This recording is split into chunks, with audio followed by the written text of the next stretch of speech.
Hello, I'm Dale Ahlquist, and welcome to the Apostle of Common Sense, a series of programs where we explore the words and wisdom of the great English writer, G.K. Chesterton. Chesterton's book, The Everlasting Man, was written in 1925, and it is certainly one of his most important works. C.S. Lewis called it the best book of Christian apologetics that he'd ever read. In fact, C.S. Lewis was an atheist before he read the book, but he wasn't afterwards. And yet, The Everlasting Man is not really a book of apologetics at all. It is a sweeping history of the world. The fact that it also provides a well-reasoned defense of Christianity is only because Chesterton clearly shows who is the central figure in all of history. He begins by explaining that the critics of Christianity have no real perspective to their doubts. Their criticism, he says, has taken on a curious tone, as of random and illiterate heckling. They will complain and explain that churches are empty without going there to find out if they are empty or which of them are empty. They will condemn the church for condemning sin and then turn around and claim that since the world has become so evil and hopeless, it proves that the church is wrong. When the world goes wrong, it proves rather that the church is right. The church is justified, not because her children do not sin, but because they do. Chesterton says that the main problem with the critics of the church is that they are too close to it to see it. They cannot see the big picture, only the small picture that may affect them. With their sulks and their perversity and their petty criticism, they are merely reacting to the church. They are too close, not able to see it for what it really is. What they need to do is back up. The purpose of this book is to get the reader to back up far enough to see the thing, the Christian faith, from a truly objective viewpoint. Then he might see the thing that it is what it claims to be. It is exactly when the boy gets far enough off to see the giant that he sees he is really a giant. It is exactly the same when we see the Christian church from afar, that we see it really is the Church of Christ. The book was written as a kind of rebuttal to H.G. Wells' popular book, The Outline of History. Wells completely glosses over the two biggest points in his outline of history. The first is the creature called man, and the second is the man called Christ. Any honest historian will admit that man stands apart from all the other creatures and that Christ stands apart from all other men. But Wells treated man as just another animal and Christ as just another man. And of course, most modern historians have followed Wells' lead. So Chesterton begins with the man in the cave, literally, the caveman. The Darwinians see this figure as a descendant of ape-like beasts, with the caveman being little more than an ape himself. But Chesterton argues that Darwin's theory about the origin of man has not been proven, even though it is treated as if it were. It has even been turned into an article of faith. Yet not only is it based on scant evidence, elaborate reconstructions based on bits of bone and teeth, but if you dare to question the evidence, you will be faced with fierce ridicule. Sometimes the professor with his bone becomes almost as dangerous as a dog with his bone.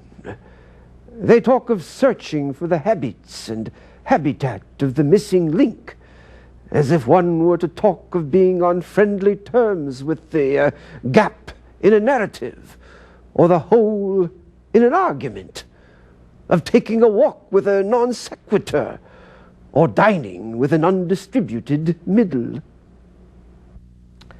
Chesterton insists that the origin of the universe, the origin of life, the origin of man, are all things shrouded in mystery. We cannot possibly imagine how the world was created any more than we could create one. The real problem with evolution is that it is mistaken for an explanation. It has the fatal quality of leaving on many minds the impression that they understand it, just as many of them live under the illusion that they have read The Origin of the Species. So what do we know about the man in the cave? The one thing we really do know about the caveman is that he was an artist. He left behind his drawings on the wall of the cave, where they're still available for viewing. The creature who made these drawings was truly different from all the other creatures, because he was a creator as well as a creature. Says Chesterton, "Art is the signature of man." It is just one of the many things which demonstrates that the more we look at man as an animal, the less he will look like one. The simplest truth about man is that he is a very strange being, almost in the sense of being a stranger on this earth. He has much more of the external appearance of one bringing alien habits from another land than of a mere growth on this one. He has an unfair advantage and an unfair disadvantage. He cannot sleep in his own skin. He cannot even trust his own instincts. He is at once a creator moving miraculous hands and fingers, and yet he is a kind of cripple. He is wrapped in artificial bandages called clothes. He is propped on artificial crutches called furniture. His mind has the same doubtful liberties and the same wild limitations. Alone among the animals, he is shaken with the beautiful madness called laughter. Alone among the animals, he blushes with the mystery of shame. Whether we praise these things as natural to men or abuse them as artificial in nature, they remain in the same sense unique. This is realized by the whole popular instinct called religion. Those who try to explain religion only try to explain it away. They try to use our longing for God as evidence that there is no God, as if hunger were evidence that there's no such thing as food. Religion is as old as civilization, and civilization is as old as history. Chesterton says that when we study history, the curtain rises on a play that is already in progress. And he argues that it was religion that advanced civilization. It was religion that dealt with the meanings of things, with the development and interpretation of symbols, which advanced communication and knowledge, or what we call the arts and the sciences. A politician once told me in a debate that I was resisting modern reforms exactly as some ancient priest probably resisted the discovery of the wheel. I replied that it was far more likely that the ancient priest made the discovery of the wheel, and it is overwhelmingly probable that the same ancient priest had a great deal to do with the discovery of the art of writing.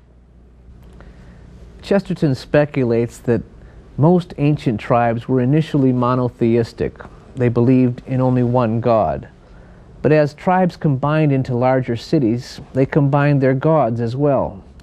There was, of course, one notable exception: the Jews. Other historians try to paint the Jewish God as something narrow. Chesterton says this God turned out to be only as narrow as the universe.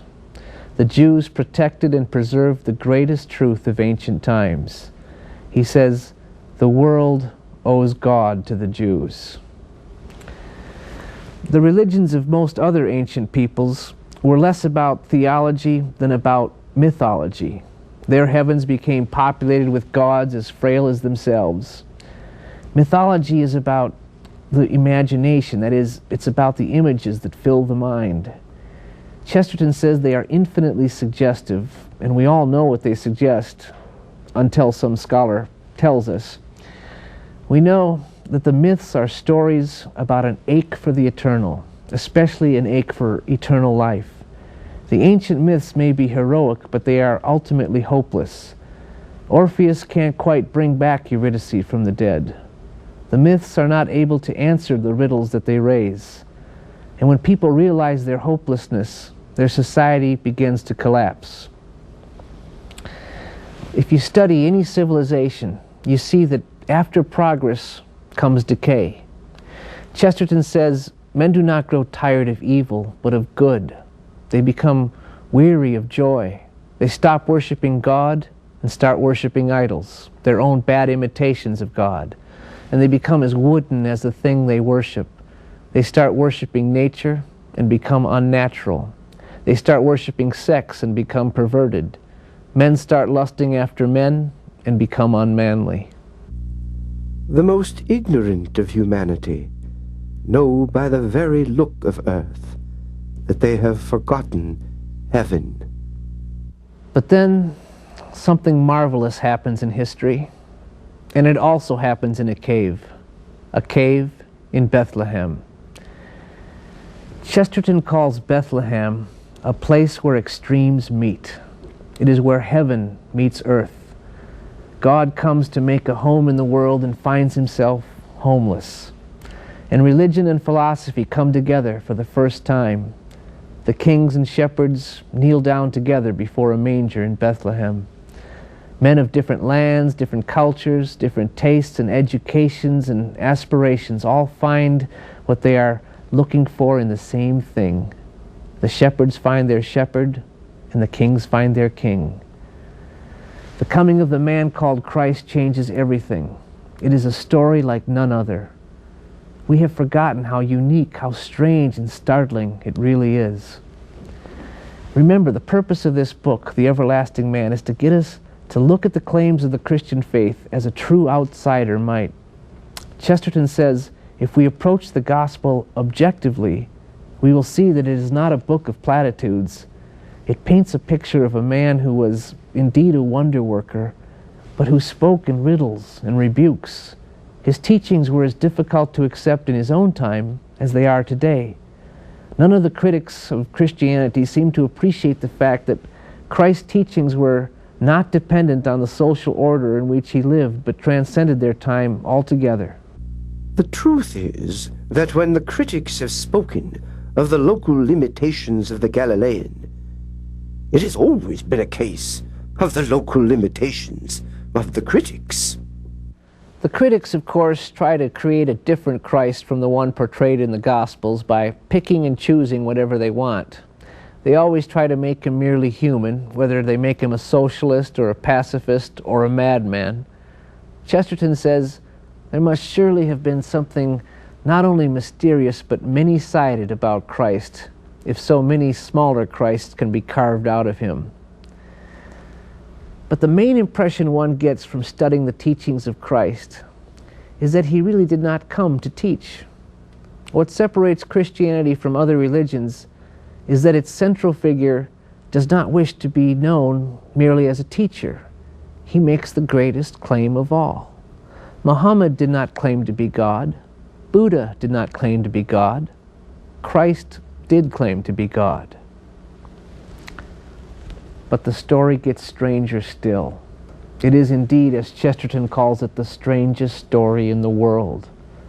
All of Christ's life is a steady pursuit towards the ultimate sacrifice.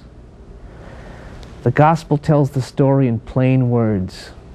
Every attempt to amplify that story has diminished it.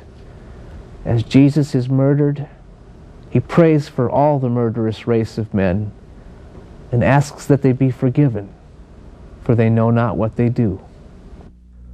All the great groups that stood about the cross represent in one way or another the great historical truth of the time, that the world could not save itself. Man could do no more. Rome and Jerusalem and Athens and everything else were going down like a sea turned into a slow cataract. The strength of the world was turned to weakness, and the wisdom of the world was turned to folly. The wisdom of the world was turned to folly because who would have thought that the local execution of a minor revolutionary in an obscure outpost would become the central event in all of history?